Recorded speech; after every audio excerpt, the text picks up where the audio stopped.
বন্ধুরা, এই ভিডিওটা দেখুন, তারপরে বলছি। আমরা কিন্তু কোনো রাজনীতি করার জন্য আসিনি বা রাজনীতির কথা বলতেও আসিনি। আমাদের প্রত্যেকেরই এই এরিয়ায় যারা আমরা বসবাস করি, প্রত্যেকের পূর্ববঙ্গের থেকে জেহাদিদের তাড়া খেয়ে এই দেশে এসেছে। জেহাদি মানে কারা বুঝতে পারছেন?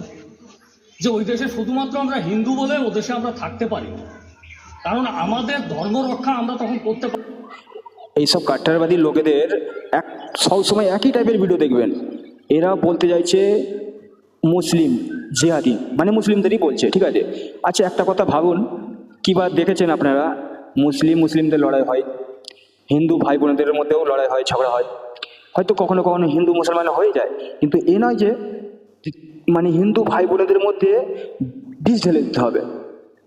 এইটা তো মানে নিজেদের ছেলেদের মধ্যে লড়াই করাবে না, নিজেদের ছেলেদেরকে দূরে রাখবে, হোস্টেলে রাখবে, বিদেশে রাখবে, কিন্তু আম পাবলিককে তাদের মনের মধ্যে বিষ ঢালছে। চিন্তা করতে পারেন কতটা এরা কাট্টারবাদী, মানে ভোট নেবার জন্যে কতটা নিচই নামতে পারে। এইসব লোক যখন খারাপ সময় আসে তখন পাশে থাকে না, কিংবা পাশে আসবে না। এদের কি জানেন, এদের ভোট দরকার, এদের ভোট দরকার। সেই হিসেবে নয়, মানে মুসলিমদের ভয় দেখতে হিন্দু ভাইদের কিংবা বোনেদের ভোট নিতে চাইছে, ঠিক আছে। এবার আপনাদেরকেও বুঝতে হবে, আপনারা আশা করি ভালো বোঝেন, সেই হিসেবে কাজ করবেন।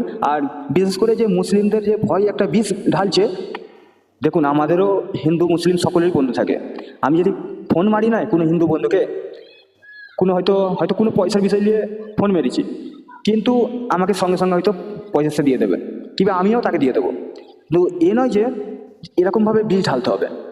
আশা করি বুঝতে পেরেছেন।